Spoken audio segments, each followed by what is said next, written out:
നമസ്കാരം. ഓട്ടപ്രദർശനത്തിലേക്ക് ഏവർക്കും സ്വാഗതം. രാജ്യവിരുദ്ധമായ പ്രസ്താവനകൾ നടത്തുക, ദേശത്തിനെതിരെ സംസാരിക്കുന്നതിൽ വളരെയധികം മത്സരമാണ്. പ്രത്യേകിച്ചും രാഹുൽ ഗാന്ധിയോട് വളരെയധികം മത്സരമാണ് കോൺഗ്രസിലെ നേതാക്കന്മാർക്ക് എന്ന് തോന്നുന്നു.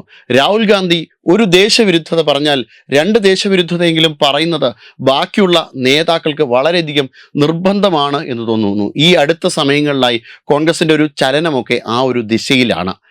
ഇപ്പോൾ അടുത്തിടെയായി ദേശവിരുദ്ധ പ്രസ്താവനയുമായിട്ട് രംഗത്ത് വന്നിരിക്കുന്നത് സാം പിട്രോയുടെയാണ്. കോൺഗ്രസിൻ്റെ ഇന്ത്യൻ ഓവർസീസ് കോൺഗ്രസ് തലവൻ സാം പിട്രോയുടെയാണ് ഈ രീതിയിൽ ദേശവിരുദ്ധ പ്രസ്താവനയുമായിട്ട് കടന്നു വന്നിരിക്കുന്നത്. അതായത് കോൺഗ്രസ് ഇന്ത്യയിലെ യുവാക്കളെ കാണുന്നത് എങ്ങനെയാണ് എന്ന് ഇദ്ദേഹം പറയുകയാണ്. അതായത് ഈ യുവാക്കൾ ഒരു രീതിയിലുമുള്ള ഒരു പ്ലാറ്റ്ഫോമുകളും ഇന്ത്യയിൽ നിർമ്മിച്ചിട്ടില്ല. അതായത് മൈക്രോസോഫ്റ്റ് പോലെയോ അല്ലെങ്കിൽ ഗൂഗിൾ പോലെയോ അങ്ങനെ ഒരു രീതിയിലുമുള്ള മികച്ച സംഭാവനകളൊന്നും നൽകാൻ കഴിയാതെ മറ്റുള്ളവരെ സേവിച്ചുകൊണ്ട് മാത്രം, മറ്റുള്ളവരുടെ പാത സേവ ചെയ്തുകൊണ്ട് മാത്രം മുന്നോട്ട് പോകുന്നവർ മാത്രമാണ് ഇന്ത്യയിലെ യുവാക്കൾ എന്ന് പറഞ്ഞിരിക്കുകയാണ് സാം പിട്രോഡ. 180 കോടിയിലേറെ ജനത ജീവിക്കുന്ന ഈ രാജ്യത്തെ സംബന്ധിച്ചിടത്തോളം ഇവർ അപമാനം തന്നെയാണ് എന്ന രീതിയിലുള്ള പ്രസ്താവനയാണ് നടത്തിയിരിക്കുന്നത്. ഇതിനെതിരെ BJP വളരെ കൃത്യമായ രീതിയിൽ തന്നെ പ്രതികരിച്ചിട്ടുണ്ട്. BJPയുടെ ദേശീയ വക്താവായ ഷെഹസാദ് പൂനെവാല ഇതിന് കൃത്യമായ മറുപടി തന്നെ സാം പിട്രോഡയ്ക്ക് നൽകിയിട്ടുണ്ട്.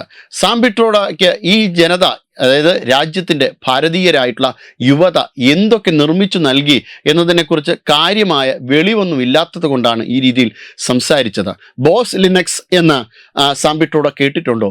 മായ OS എന്നോ പ്രൈം OS എന്നോ ബാർ OS എന്നോ ഇൻഡസ് OS എന്നോ അല്ലെങ്കിൽ UPI എന്നോ അല്ലെങ്കിൽ ഇന്ത്യ നിർമ്മിച്ച വാക്സിനുകളെക്കുറിച്ച് ഒന്നും സാം പിട്രോഡയ്ക്ക് അറിഞ്ഞുകൂടാത്തതുകൊണ്ടാണ് രാജ്യം നൽകുന്ന സംഭാവനകളെക്കുറിച്ച് കേവലം പാദസേവ മാത്രമാണ് ഇവർ ചെയ്യുന്നത് എന്ന് പറയുന്നത് എന്ന് കൃത്യമായ രീതിയിൽ കുറിക്കുകൊള്ളുന്ന രീതിയിലുള്ള മറുപടി തന്നെയാണ് സാം പിട്രോഡയ്ക്കത് ഷെഹസാദ് പൂനെവാല പറഞ്ഞത്. സാം പിട്രോഡ ഇനി വായനക്കുമെന്ന് നാവനക്കുമെന്നും തോന്നുന്നില്ല. കാരണം രാഹുൽ ഗാന്ധി നടത്തുന്ന അതേ രീതിയിൽ തന്നെ രാഹുൽ ഗാന്ധിക്ക് ഓപ്പറേഷൻ സിന്ദൂർ കഴിഞ്ഞാൽ അതിൻ്റെ തെളിവ് വേണം. പാകിസ്ഥാനിലുള്ള ഒരു രീതിയിൽ ആക്രമണം നടത്തിയിട്ടില്ല എന്ന് പറയുന്നു. അല്ലെങ്കിൽ ബലാക്കോട്ടിൻ്റെ കഴിഞ്ഞു കഴിഞ്ഞാൽ അതിനുള്ള തെളിവ് വേണം. രാജ്യവിരുദ്ധമായിട്ടുള്ള എന്തെങ്കിലും ഉണ്ടെങ്കിൽ അത് ഏറ്റുപിടിക്കണം. അതായത് നരവനെ പറയാത്ത ഒരു പ്രസ്താവനയുടെ പേരിൽ ചൈനയ്ക്കെതിരെ ഭാരതം നടത്തി ഐതിഹാസികമായ പോരാട്ടത്തെ മറച്ചു വെച്ചുകൊണ്ട് നാണം കെട്ട ഒരു പ്രവൃത്തിയാണ് ഭാരതം ചെയ്തത് എന്ന് പറയണം. അങ്ങനെ രാജ്യത്തിനെതിരെ എപ്പോഴും എന്തെങ്കിലുമൊക്കെ സംസാരിച്ചു കൊണ്ടിരിക്കുക രാഹുൽ ഗാന്ധിയുടെ പതിവാണ്.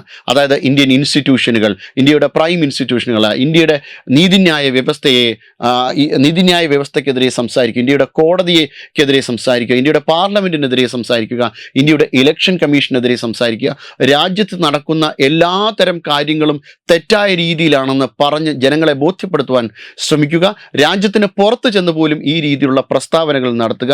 ജെൻസി കലാപത്തിലേക്ക് രാജ്യത്തെ നയിക്കുവാൻ വേണ്ടിയിട്ട് പരമാവധി ശ്രമങ്ങൾ നടത്തുക. രാജ്യം ഒരു കലാപ കലുഷിതമായ അന്തരീക്ഷമാകുവാൻ വേണ്ടിയിട്ട് കഴിഞ്ഞ കുറേ നാളുകളായിട്ട് രാജ്യവിരുദ്ധ പ്രസ്താവനകളും നടത്തി രാജ്യത്തെ അവതാളത്തിലാക്കാനുള്ള രീതിയിലാണ് രാഹുൽ ഗാന്ധിയും അദ്ദേഹത്തിൻ്റെ കൂട്ടുകാരും പോകുന്നത്. കോൺഗ്രസ് ഇതിൽ മത്സരിച്ചു കൊണ്ടിരിക്കുകയാണ്. ഈ അടുത്ത സമയത്തായി നടന്ന AI സമ്മിറ്റിൽ പോലും നഗ്നതാ പ്രദർശനമാണ് അവർ നടത്തിയത്. എന്തിനാണ് ഈ രീതിയിൽ കോൺഗ്രസ് ഭാരതത്തെ അപമാനിക്കാൻ ശ്രമിക്കുന്നത് എന്ന് അറിയില്ല. എന്തു തന്നെയായാലും ഇതിനെതിരെ ശക്തമായ നിയമ നടപടികളുണ്ടാവും. ഭാരതം ഇതിനെതിരെ കൃത്യമായി തന്നെ ചിന്തിക്കുന്നുണ്ട്. ഭാരതത്തിലെ യുവത ഇതിന് അപ്പോൾ തന്നെ പ്രതികരണം നടത്തുന്നുണ്ട്. അതായത് നഗ്നതാ പ്രദർശനം നടത്തിയവർക്കെതിരെ കൃത്യമായി അവരെ നേരിട്ട് നിന്ന് ആക്രമിച്ച് തന്നെ യുവത പകരം ചോദിച്ചിട്ടുണ്ട്. കാരണം ഈ രാജ്യവിരുദ്ധമാണ്. രാജ്യത്തിൻ്റെ അഭിമാനകരമായ സ്തംഭങ്ങൾക്ക് നേരെയാണ് ഇവർ ഈ രീതിയിലുള്ള പോരാട്ടങ്ങൾ നടത്തുന്നത്. ഇവർ ഒരു കാലത്തും രാജ്യം വെറുതെ വിടാനും പോകുന്നില്ല. Web desk Tatwamayi news. Brought you by Kerala AIDS control society. HIV AIDS സംബന്ധമായ സംശയങ്ങൾക്ക് 1097 എന്ന 24 മണിക്കൂറും പ്രവർത്തിക്കുന്ന ടോൾ ഫ്രീ നമ്പറിലേക്ക് വിളിക്കുക. വാട്സാപ്പിലും ഫേസ്ബുക്കിലും ഒക്കെ സ്റ്റാറ്റസ് അപ്ഡേറ്റ് ചെയ്യാറുണ്ടല്ലോ. HIV സ്റ്റാറ്റസോ HIV പിടിപെടാനുള്ള സാഹചര്യങ്ങളിൽ കൂടി അറിഞ്ഞോ അറിയാതെയോ കടന്നു പോയിട്ടുണ്ടാവാം. എന്തു തന്നെയായാലും മുൻകൂട്ടി പരിശോധിച്ച് HIV സ്റ്റാറ്റസ് അറിയൂ. സൗജന്യ HIV പരിശോധനയും കൗൺസിലിങ്ങും ആരോഗ്യ കേന്ദ്രങ്ങളിൽ പ്രവർത്തിക്കുന്ന ICTC അഥവാ ജ്യോതിഷ് കേന്ദ്രങ്ങളെ സമീപിക്കുക. നിങ്ങളുടെ സ്റ്റാറ്റസ് എന്തായാലും വിവരങ്ങൾ രഹസ്യമായി സൂക്ഷിക്കുന്നതായിരിക്കും.